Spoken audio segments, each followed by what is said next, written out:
Hello and welcome to Agarwal coaching. आज हम class 11th का चैप्टर 2 शुरू कर रहे हैं, रिलेशंस एंड फंक्शंस। तो सबसे पहले जो इसमें टॉपिक आता है रिलेशन फंक्शंस, तो हम बाद में समझेंगे रिलेशंस क्या होते हैं, फंक्शंस क्या होते हैं। लेकिन पहला जो टॉपिक है इसके अंदर वो है Cartesian product of two sets.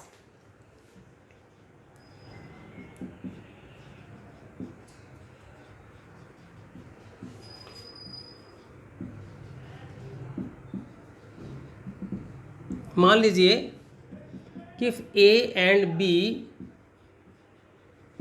are two non-empty sets, then A cross B is written, A cross B को हम बोलते हैं Cartesian product of two sets. तो वो जो A क्रॉस B होता है वो होगा A comma B such that A belongs to set A and B belongs to set B। ठीक है, अगर आपको B क्रॉस A निकालना है तो वो B कॉमा A आएगा, उसमें B के एलिमेंट्स पहले आएंगे और A के एलिमेंट्स बाद में आएंगे, where B belongs to set B and A belongs to set A। ठीक है, बहुत सिंपल सा है। फॉर एग्जाम्पल, और इनको जो ए बी हैं, हाँ ये भी आप समझ लीजिए पहले, जो ए बी या बी ए हैं they are known as ordered pairs, ordered pair. ठीक है, फॉर एग्जाम्पल आपके पास सेट ए है 1 2, सेट बी है 3 4 और आपको निकालना है ए क्रॉस बी।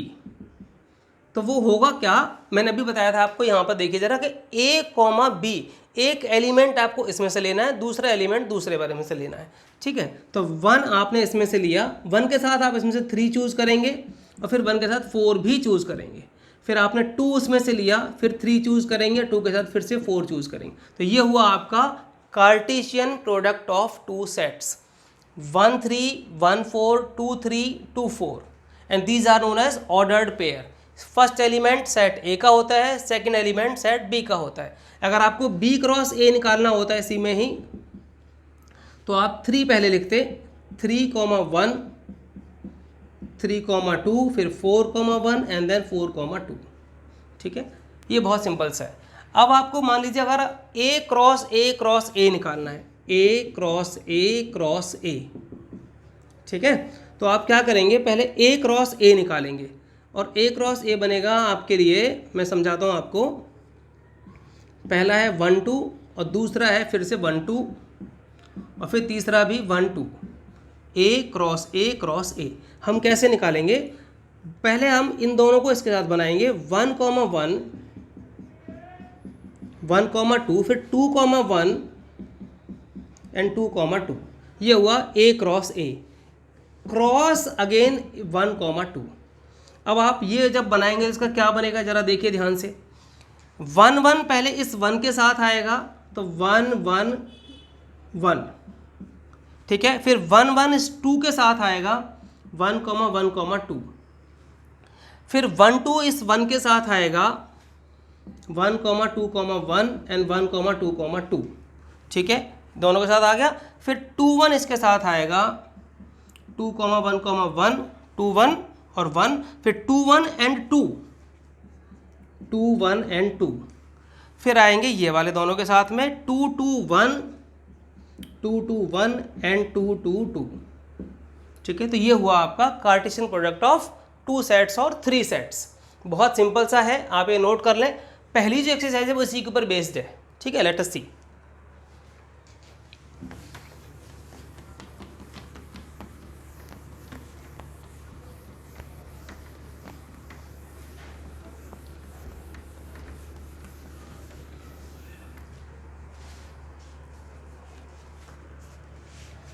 एक्सरसाइज 2.1, पहला सम है x/3 + 1 y-2/3 is equals to given है 5/3 एंड 1/3। तो बहुत सिंपल सा है। तो ठीक है, ये एक ऑर्डर्ड पेयर है, ये एक ऑर्डर्ड पेयर है। तो पहला पहले वाले के इक्वल, दूसरा दूसरे वाले के इक्वल। सिंपल है, x/3 + 1 is equals to 5/3 and y-2/3 is equals to 1/3। 1 यहाँ आकर माइनस हो जाएगा तो बचेगा 5/3 minus 1, x upon 3 equal to 3, LCM आ गया तो ये हो जाएगा 5 minus 3 x upon 3 equals to 2/3, 3 से 3 कट गया, x equals to 2. Similarly you can find out this also, y equals to 1/3 plus 2/3, तो y will be 3/3 means y equals to 1. तो ये हुआ आपका पहला सम. सेकेंड सम है, उसमें बोला है कि ए कोई सेट है और उसमें 3 एलिमेंट्स हैं, तो n A equals to 3, number of elements in set A equals to 3, और बी सेट गिवन है उसमें 3, 4, 5. पूछा है ए क्रॉस बी में कितने एलिमेंट्स होंगे, number of elements in A cross B. तो सिंपल सी बात है, इसमें भी 3 हैं, इसमें भी 3 हैं, तो इसका भी जैसे मान लीजिए अगर 3 में आप ये मान लो कि ए बी सी होते हैं, तो ए के साथ आप भी तीनों लेंगे तो 3 एलिमेंट्स हो गए, 3 ऑर्डर्ड पेयर हो गए, फिर बी के साथ 3 होंगे, फिर सी के साथ 3 होंगे, तो आपको टोटल कितने बनेंगे 9 एलिमेंट्स. ठीक है, अंदर 9 ordered pairs. So that will be n A into n B. A cross B में हमेशा कितने एलिमेंट्स होंगे, जितने ए और बी में एलिमेंट्स हैं उनका मल्टीप्लिकेशन. तो ए में कितने एलिमेंट्स हैं 3, बी में भी कितने एलिमेंट्स हैं 3, तो ए क्रॉस बी में कितने एलिमेंट्स आएंगे 9. बहुत सिंपल सी एक्सरसाइज है. ठीक है,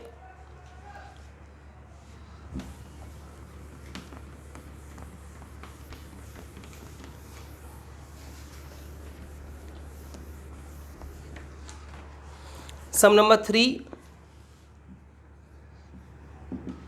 जी दिया हुआ है 7,8, एच दिया हुआ है 5,4,2, और आपको निकालना है G cross H and H cross जी.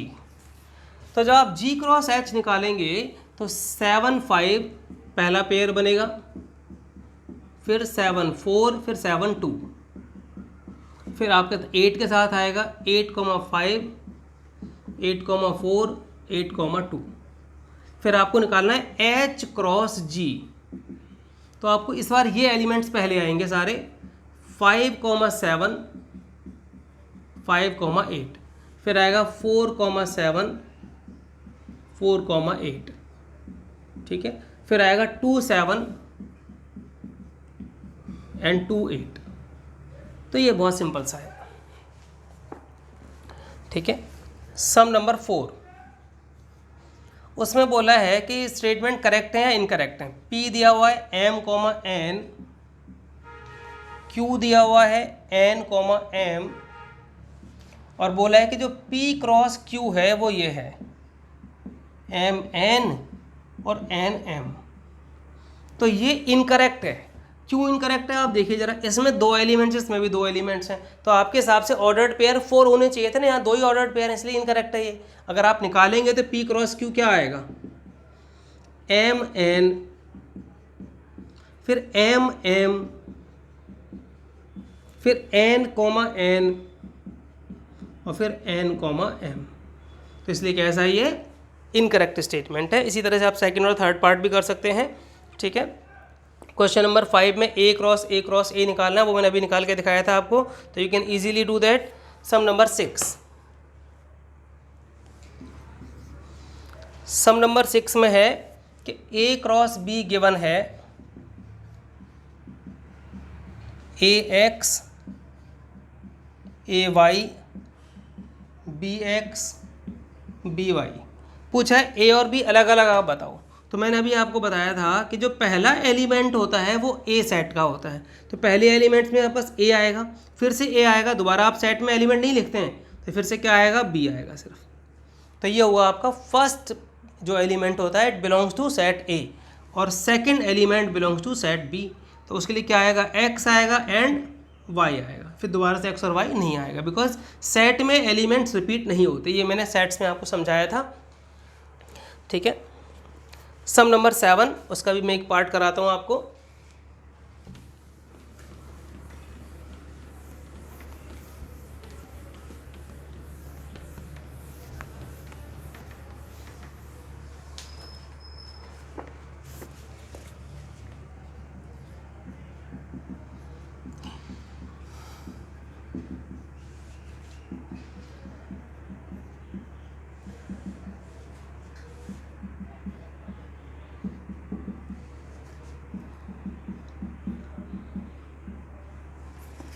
और ये आपको प्रूव करना है पहला part, A cross B intersection C equals to A cross B intersection A cross C.